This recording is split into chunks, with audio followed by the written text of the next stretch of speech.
This meeting is being recorded. I'm Susan Keeny.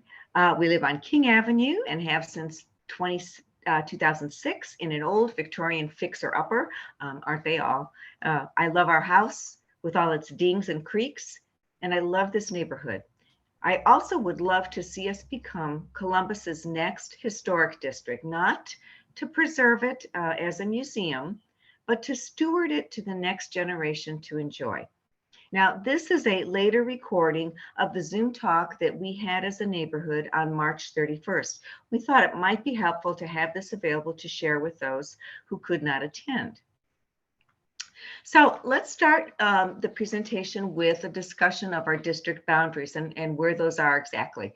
The easiest one to identify is the southern boundary, which is the center line of Fifth Avenue. And then on the east, we have Wall Street, which is the alley that's just behind the commercial properties along High Street. On the west-hand side, we have Battelle Boulevard, and this is Battelle over there. And then it zigzags across King Avenue and the houses adjacent to the former coroner's office.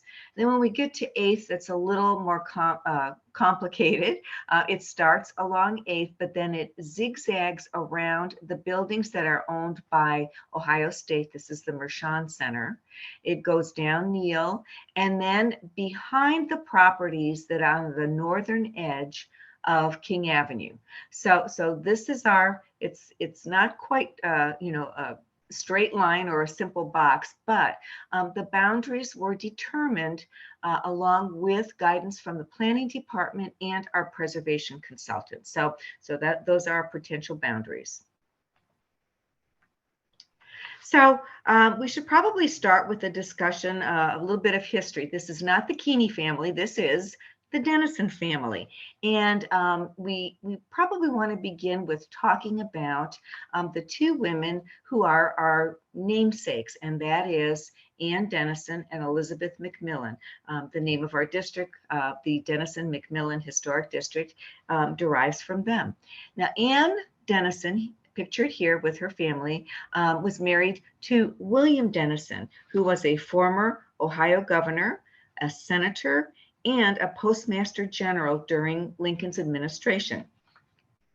Her younger sister was Elizabeth Neal King McMillen, and you can see by that name Neal that both she and Anne were daughters of William Neal. And William Neal was the big property owner who owned land from the downtown through to all the land that Ohio State now stands on.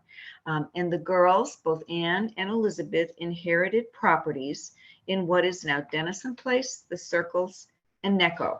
Now, neither of them really lived in these neighborhoods, but they did have the properties platted and were an influence on the development of these neighborhoods.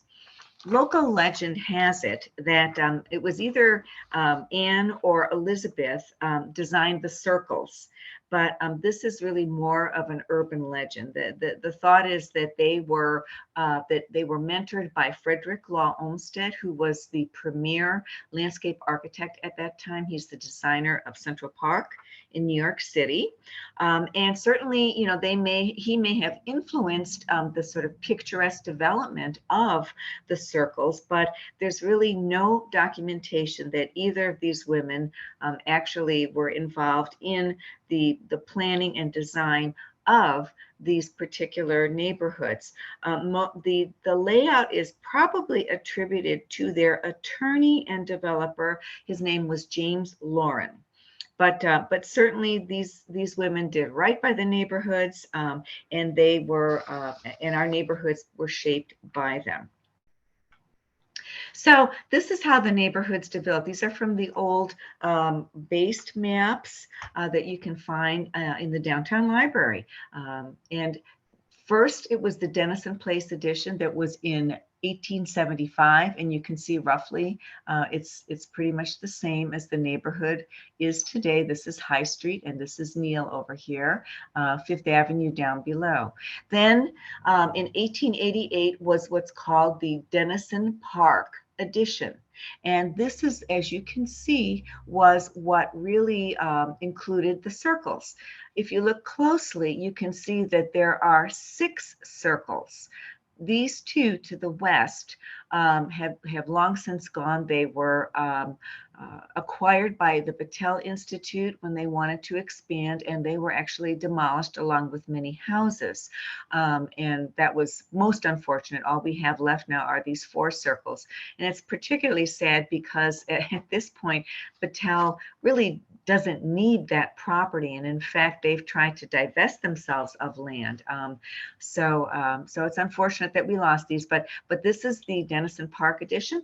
And then in 1891, this is the Elizabeth McMillen, the E.J. McMillen homestead.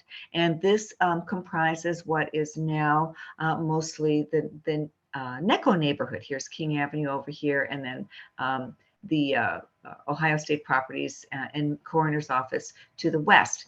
The only one of these 3 neighborhoods that kept their name to the present date is Dennison Place. Dennison Park became the Circles, and E.J. McMillen Homestead became the Necco neighborhood. Necco stands for Neal, Eighth, Cannon, and King Organization. So the National Register District, we ought to talk about that. The property, the Dennison Place, the Circles, and Necco are within what is called the Near Northside National Register Historic District. And that district really encompasses most of Victorian Village, Harrison West, and parts of the University District. And so this was listed in 1980, and in considering one of the reasons to become a local historic district, it made sense to us that our neighborhoods here, the Circles, Dennison Place, and Necco, were really the cap or the top of this National Register district. So it seemed to make sense to us that we should also form a local historic district.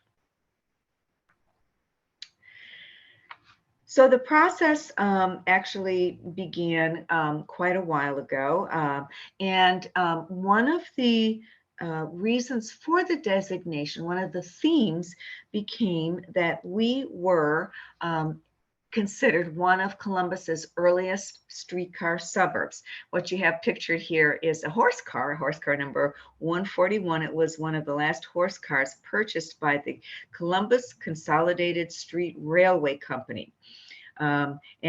These horse cars later became electrified, and they were actually tied on as trailers.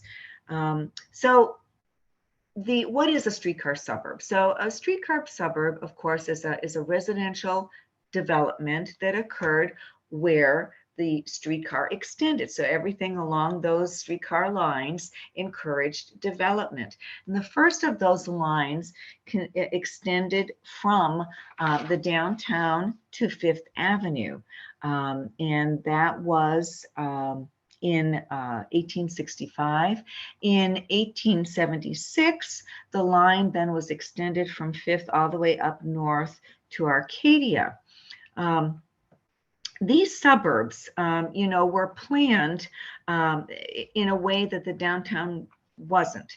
These suburbs were planned with an emphasis on future expansion. And it was kind of a breath of fresh air for those who lived downtown, because it was a way to move out of the downtown. You had cheap and easy transportation to get out of downtown via the streetcars, and it was affordable. Affordable properties. They tended to be smaller, a little more compact in size, and so that made it easier to have this interaction between residents. So they became very pedestrian-friendly developments. And so this, the question was asked to us, well, why do you want to become a local historic district? What makes you different from the other Victorian houses or Italianate houses that you find everywhere around Columbus? Well, it's this idea of becoming an early streetcar suburb and developing sort of planned residential communities. So that was the hook for our local historic district nomination. So there was, before I get to the next slide, there was much development, of course, that occurred from that time on, from the late 1800s all the way through to the mid 1900s. And then we entered a period of decline. In 1959, a new zoning designation was established in the university area. It was called the AR4 zoning, and AR stands for apartment residential. This allowed historic homes to be replaced with new high-density apartment buildings. The apartment buildings were built with an emphasis on return on investment. They really didn't care about the aesthetics of it. That was sort of at the bottom of their balance sheet. They were designed to maximize the zoning code and contain as many living units as were allowed. And in fact, they kind of felt that there was nothing special here, and this was a very difficult period of decline. And to top it all off, we learned that there were three large entities in the city at that time during this period that were really not in favor of any kind of historic district designation. So it was the city, and it was the Ohio State University and the Battelle Institute. And these three big powerhouses really joined forces to really try to fight any kind of historic district designation, either local or national. In fact, at the time, there was a study by the Knowlton School of Architecture. It was a graduate student study that recommended that the entire area that we call the E.J. McMillen Homestead, the Circles, and Dennison Place, that it should be leveled, and that the circles weren't even historic. So that's a pretty devastating paper. And but in 1978, on top of that, the city determined that even including the Victorian Village, the entire area should not be eligible for the National Register. So after all that, there was still a push then to try to form some kind of historic district designation. And MORPC, the Mid-Ohio Regional Planning Commission, along with the Ohio State Historic Preservation Office, initiated the National Register of Historic Places Historic District nomination process for the near North Side neighborhoods. And as it noted earlier, it took a little while, but in 1980, the district was finally approved and listed. And it's important to understand too in this discussion that, in the way that these three entities fought historic district designation during the mid last century, I can't really say, and this is my opinion, but that they're really very much in favor of historic district designation today. Not so much Battelle, because they've been reduced in size, but we do still have hurdles to overcome with regard to historic district status. So let's fast forward to today. So development pressures still continue in our neighborhoods as they did last century. An infill project along King Avenue replaced a mid-century modern church and provided the impetus for our particular local historic district work and designation. The church, you may or may not remember, was a church that was designed by noted Columbus architect Novaire Musson. Development pressure continued, and on the right you might recognize the former King and High block, what it was then and what it is now. Unfortunately, it's very sad. To clarify, the commercial properties along High Street are not included in the local historic district at this time, but what is happening along High Street is really beginning to spill into the neighborhoods. We are ripe for demolition, and most importantly, we have no protection, no demolition control whatsoever. people have asked, well, how would this have gone differently? How would, say, for instance, the King and High project, I'm sorry, the what's called the King, the development on King Avenue, how would that have gone differently if we were a local historic district? Well, I mean, the most important thing that could be said about that is that we would have had demolition control before anything would have been taken down. Demolition would have required a certificate of appropriateness. And before even that was granted for demolition, a plan for the new construction would also have had to have been approved. So that's quite a process.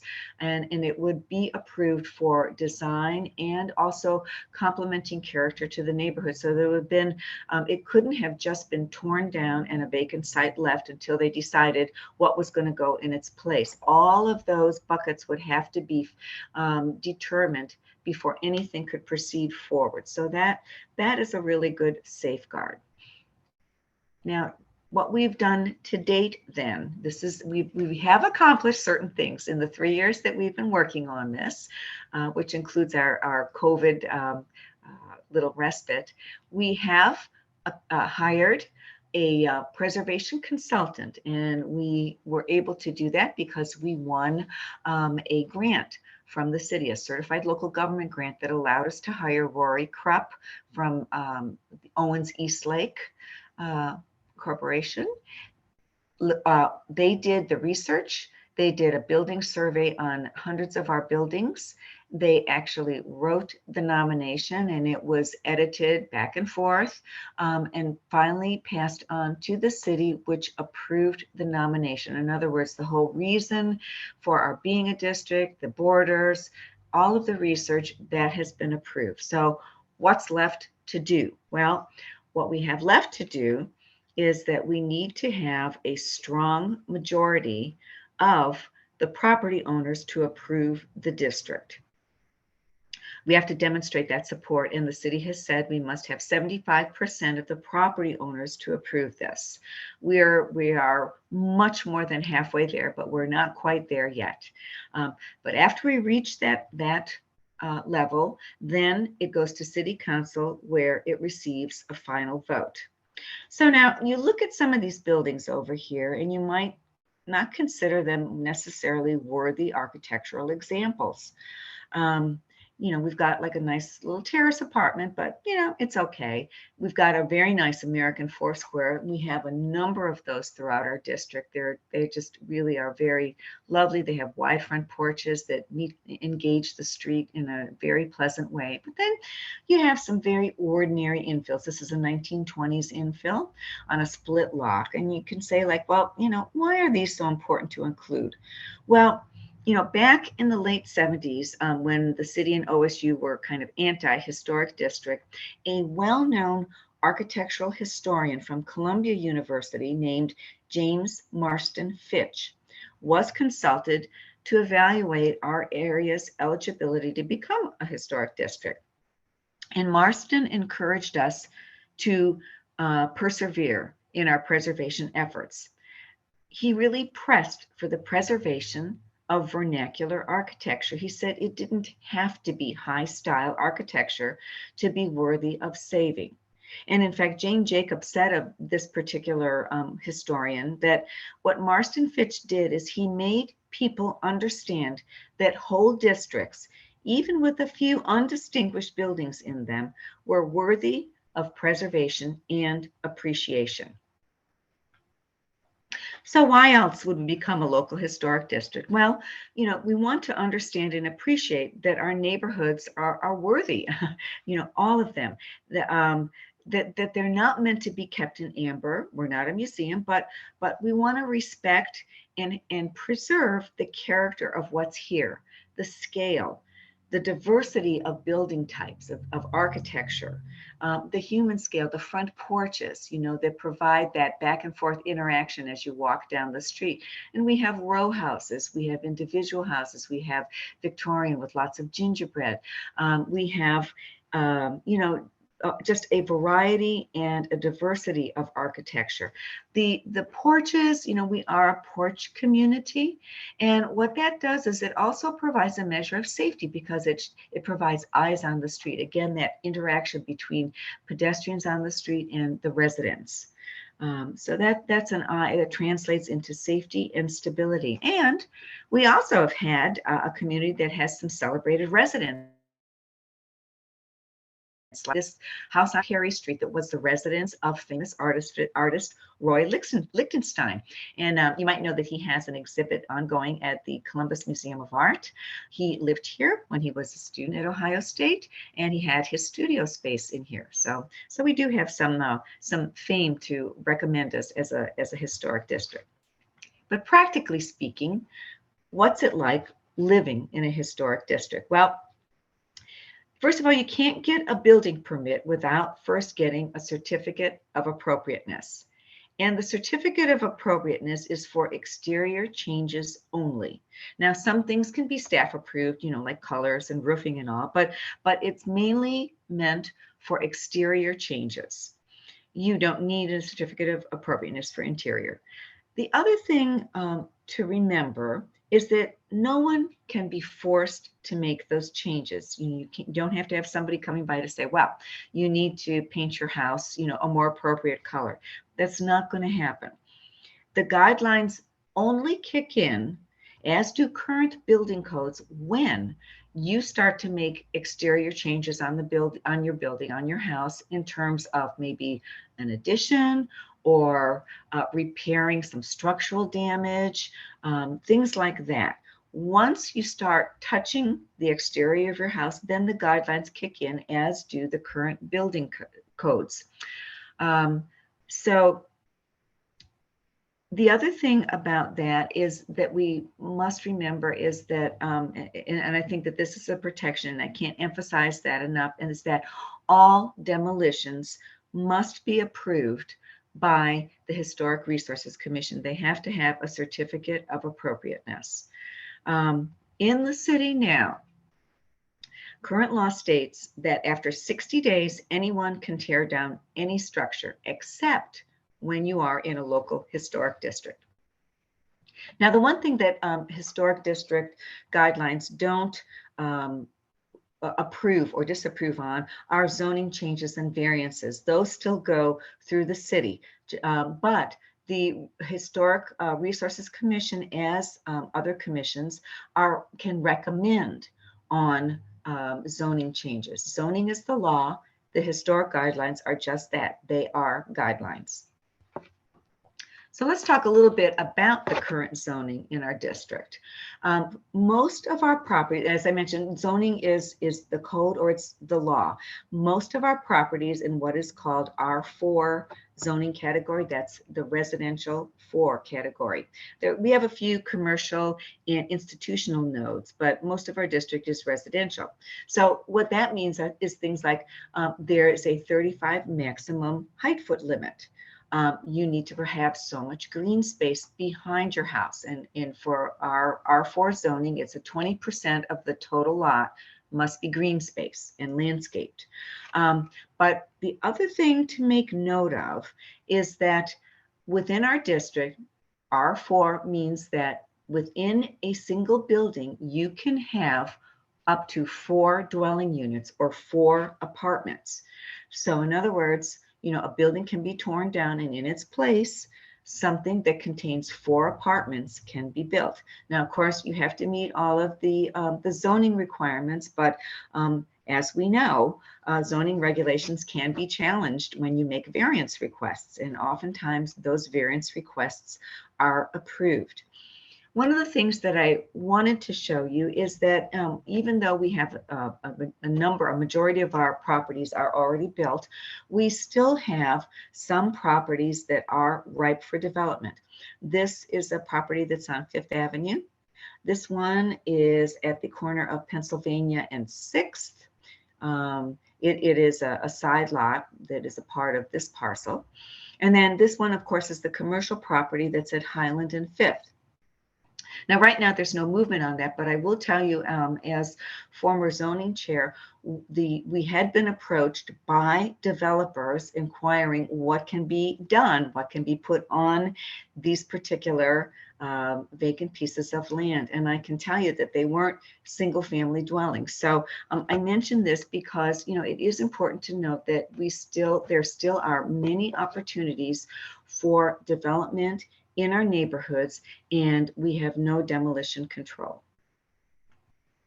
So let's talk about a little bit more about the design review process. I mentioned that that our process will be under the Historic Resources Commission. That will be our review board. We will not become our own review board like German Village or Victorian Village or Italian Village. So how difficult is it? Well, there are many items that just require staff view only, such as roofs, colors, walks, things like that. But applications are online, as are the guidelines, and it's not like an application for a variance. In fact, it's really quite helpful to be working with the staff and the review board. They will guide you oftentimes to a good solution and one that might be better than the design or the project that you had in mind to begin with. You know, they're not a group to be feared. In a sense, it's kind of free design consultation. So here are a list of things, of course, we talked about that would be reviewed. Things like, of course, all new construction, all exterior building alterations, things like landscaping, and we're talking major landscaping like large trees, maybe large retaining walls, things like that. Just planting flowers and perennials and shrubs, that's not going to require a design review. Of course, signage and graphics, and most importantly, all demolitions.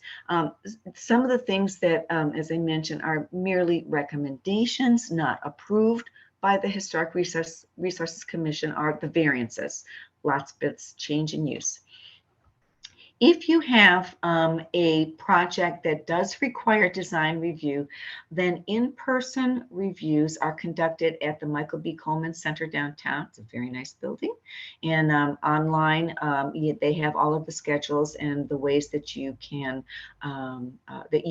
apply for that. So let's talk a little bit about sustainability. Preservation is often thought of as only thinking about the past. That's all we care about. But in fact, preservation is very progressive and forward thinking. It's really not stuck in the past. Saving a building and repurposing it is one of the best ways to combat climate change, because we know that climate change isn't caused by energy, it's caused by carbon emissions. All of the buildings have embodied energy in them. And what that is it's carbon. It's the carbon that was emitted when the buildings were created in the first place. So every building has a carbon footprint.